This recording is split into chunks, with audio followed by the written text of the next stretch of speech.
relics of bygone eras, the creator economy just got harder, and Suno reads the room. Welcome to the Unlimited Supply Podcast, your daily music business TLDR in your ear, powered by Brute Force Research, and brought to you by Notice, helping music, technology, and finance companies navigate the music industry, and partnered with Digital Music News. It's August 11th, 2026. I'm Lars Murray. It's Tech Tuesday, but we were off yesterday, so it's also a little bit Monday, where we talk about what happened over the weekend and what is on deck for this week. Over the weekend, well, I was having a very nice long weekend on the beach on the Outer Cape, and compiling today's pod kind of made me wish I'd stayed there. We are in the August music news doldrums, but what little came in this week was not so good. Let's start with the gutting of what's left of consumer music publications. Veeps, the division of Live Nation that controls Live Nation's music editorial brands, gutted staff at Brooklyn Vegan, Goldmine, Revolver, and Alternative Press last week. We can blame Live Nation, or we can blame Benji and Joel Madden of Good Charlotte, who founded Veeps. It's great sport, but the main culprits actually are social platforms cutting off their link traffic and the emergence of AI summaries in search. Information parasites that have ultimately ended up killing their hosts, and now the music websites of the first quarter of the 21st century belong to a bygone era. Now we have 5 fewer curators to help us make informed decisions about what to listen to and what shows to see. Good luck to those affected by the layoffs, and I hope you can all land on your feet. It's just a big bummer.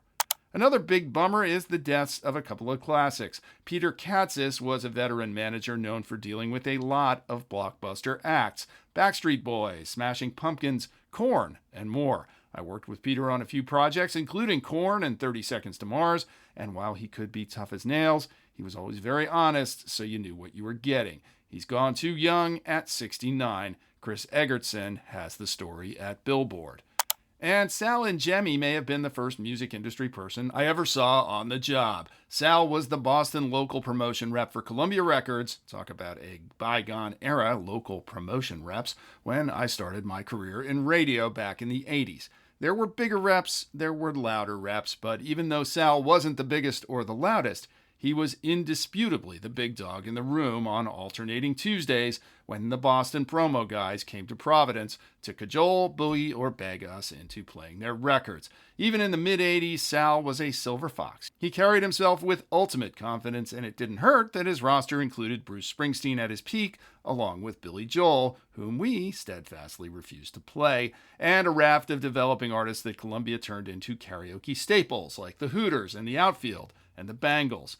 Even after 8 years of working at Columbia myself, when I see that iconic Columbia red walking eye label spinning on a piece of vinyl, I think of Sal. He knew how things worked and would calmly and patiently explain them to you. I was terrified of Sal, and he was great at his job, and he did it for decades. R.I.P. to a Boston legend. Sal passed away a while back at 91, but I hadn't heard, so thanks to another one of those Boston reps, Publishing Whiz and Unlimited Supply listener Charlie Datry, for passing along the news. All right, let's geek out. Now, Brooklyn Vegan and Sal may have been treasures of 2 very different bygone eras, but YouTube sure is not. Over the weekend, YouTube, though, announced that making money as a creator just got 100% tougher. Starting in February, creators on YouTube will now have to have racked up 8,000 hours of watch time in the previous year to qualify for a rev share. The previous number was 4,000 hours. So if you're thinking of becoming a paid content creator,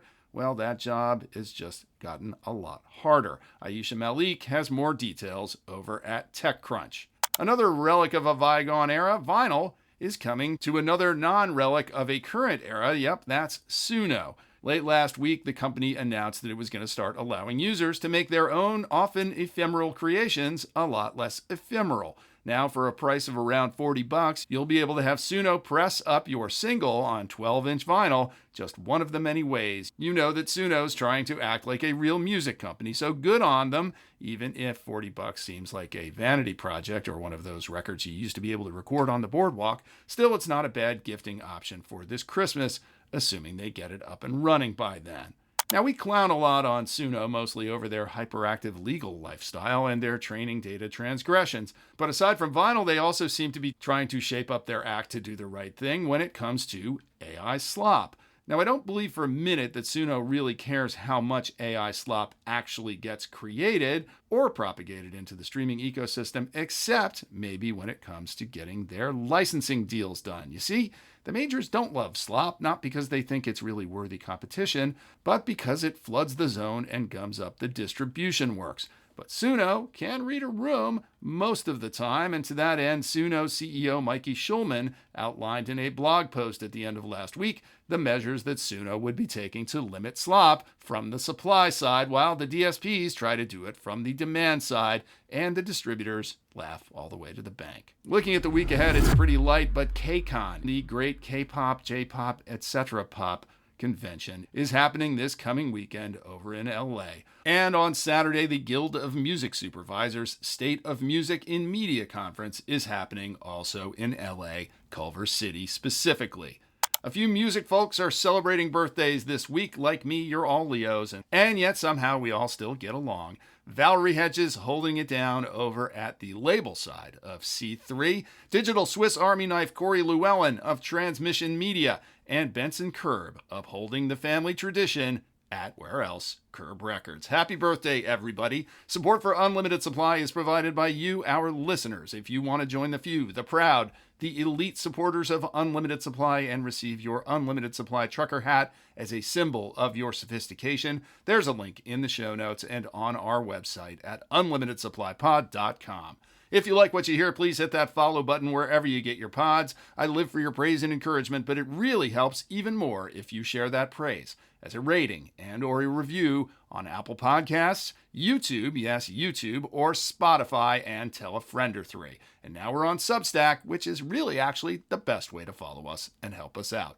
Links are in the show notes, but you can also visit unlimitedsupplypod.com to buy one of them hats, to sign up for our newsletter, to tell us what you think about the show, to suggest feature ideas, to feed us info, to feed us lunch, to call us out on our dubious assertions, and to tell us what we're missing out on. I'm Lars Murray, and remember, in this business, no conflict means no interest.